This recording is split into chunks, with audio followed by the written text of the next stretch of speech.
Terima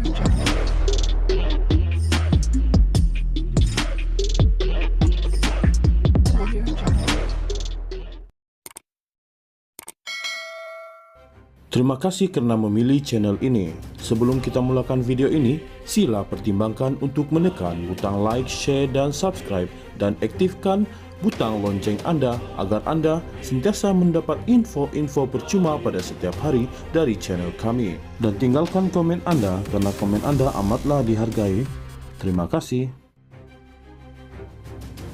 Perdana Menteri Datuk Seri Anwar Ibrahim dengan nada marah mempertahankan kenyataannya menerima baik permohonan maaf daripada Najib Razak dan berkata adalah tidak adil bekas pemimpin itu menjadi sasaran dalam skandal One Malaysia Development Berhad, 1MDB, yang pernah menjadi bahan utama kempen Pakatan Harapan PH untuk menjatuhkan kerajaan Barisan Nasional BN 6 tahun lalu. Datuk Seri Anwar Ibrahim berkata, reaksinya terhadap permohonan maaf Najib minggu lalu, di mana bekas Perdana Menteri itu kekal tidak mengaku salah atas transaksi haram bernilai berbilion dolar yang mencetuskan skandal rasuah terbesar di dunia, dilakukan dengan penuh tanggungjawab sebagai pemimpin negara. Saya Perdana Menteri, saya bapa kepada negara, katanya ketika berucap di Perak. Orang cakap macam tu, saya nak buat apa? Saya kata kita terima baiklah. Oh, marah apa benda ni? Ini perangai apa ni? Manusia apa ini? Khamis lalu, Najib dalam kenyataan maaf dibacakan anak sulungnya, Nizar berkata, beliau bertanggungjawab terhadap skandal itu kerana ia berlaku di bawah pengawasannya sebagai Perdana Menteri dan Menteri Keuangan. Beliau bagaimanapun masih enggan mengaku salah mengenai pemindahan keluar wang besar-besaran daripada One Malaysia Development Berhad, 1MDB. Namun, dipertanggungjawabkan secara undang-undang untuk perkara yang saya tidak mulakan atau diketahui secara sedar adalah tidak adil kepada saya, dan saya berharap serta berdoa agar proses keadilan akan memihak kepada saya dan membuktikan saya tidak bersalah, katanya. Kenyataan itu dibuat beberapa hari sebelum keputusan mahkamah minggu ini bakal diputuskan sama ada beliau perlu membela diri dalam satu lagi kes berkait One Malaysia Development Berhad, 1MDB, melibatkan penggubahan wang haram dan rasuah. Anwar Ibrahim sedang berdepan tekanan daripada penyokong Najib Razak, ahli keluarganya serta UMNO, parti yang sokongannya memastikan cita-citanya menjadi Perdana Menteri dicapai pada tahun 2022 untuk membebaskan bekas pemimpin itu melalui pengampunan diraja seperti mana yang diberikan kepada Anwar Ibrahim sendiri pada tahun 2018 atas saranan Perdana Menteri ketika itu, Tun Dr. Mahathir Mohamad.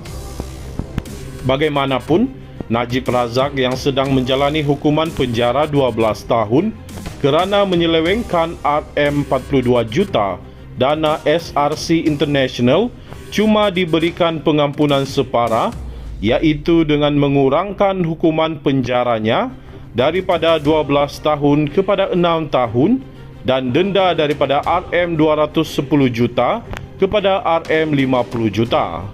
Keputusan itu disusuli dengan pendedahan bahawa terdapat sebuah titah tambahan addendum disertakan bersama pengampunan yang diumumkan Sultan Abdullah Sultan Ahmad Shah, di mana bekas yang di-Pertuan Agong itu mahu Najib menjalani baki hukuman sebagai tahanan di rumah. Najib Razak kini dalam proses merayu keputusan Mahkamah Tinggi Julai lalu yang menolak dakwaan mengenai kewujudan titah tambahan diraja itu. Semalam, Anwar Ibrahim dalam menjawab kritikan terhadapnya sekali lagi melancarkan serangan terhadap musuh politiknya dengan menuduh mereka mengabaikan pemimpin-pemimpin yang sakau berbilion ringgit. Bila nak serang, serang satu orang. Tak adil nak serang satu orang. Yang serang tu, harta yang disakau itu lebih daripada itu. Antara yang mengkritik Anwar ialah bekas Ketua Pesuruhjaya, Suruhanjaya Pencegahan Rasuah Malaysia SPRM, badan utama yang melakukan siasatan sehingga sabitan Najib Razak pada tahun 2022. Latifah Koya mempersoalkan Perdana Menteri dengan berkata, bukan tempat mahupun ruang kuasa Anwar Ibrahim untuk menerima baik kenyataan maaf Najib Razak. Oleh kerana Najib Razak masih mengaku tidak bersalah, penerimaan Anwar Ibrahim membenarkan jenayah itu. Ia memberanikan mereka yang korup mempermainkan mahkamah dan melemahkan Suruhanjaya Pencegahan Rasuah Malaysia SPRM. Adakah ini mukadimah sebelum membebaskan Najib Razak sebagai tahanan di rumah soalnya? Peguam Rafiq Rashid turut senada dan berkata Anwar Ibrahim sebagai Perdana Menteri seharusnya berpihak kepada jutaan rakyat yang marah dengan skandal One Malaysia Development Berhad 1MDB yang menyebabkan kerugian dan hutang kepada negara sehingga rakyat terpaksa membayar balik dengan pelbagai cukai baharu. Semua orang mempunyai hak untuk memarahi Najib Razak dan semua orang juga ada hak untuk menyatakan kepada kerajaan supaya tidak menerima permohonan maaf tersebut. Macam mana Perdana Menteri boleh dalam tempoh 24 jam boleh kata ya betul kita terima baik?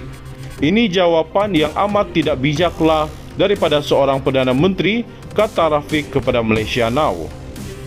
Permohonan maaf Najib dan kenyataan Anwar Ibrahim mencetuskan pelbagai komen di media sosial, khususnya dalam kalangan penyokong Pakatan Harapan PH.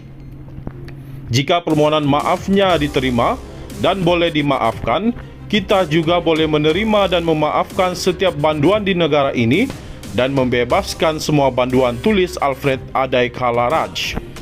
Ini tidak lebih dari satu lagi percubaan secara terbuka menipu rakyat Malaysia. Selepas ketandusan semua alasan yang menganggap dirinya suci, dia tetap tidak mahu bertobat, kata Chong Kim Hock.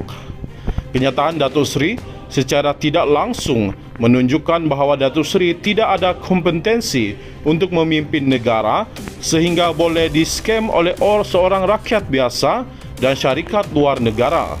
Saya harap Datuk Seri tidak payahlah nak comeback jadi Perdana Menteri, tulis Muhammad Hazim.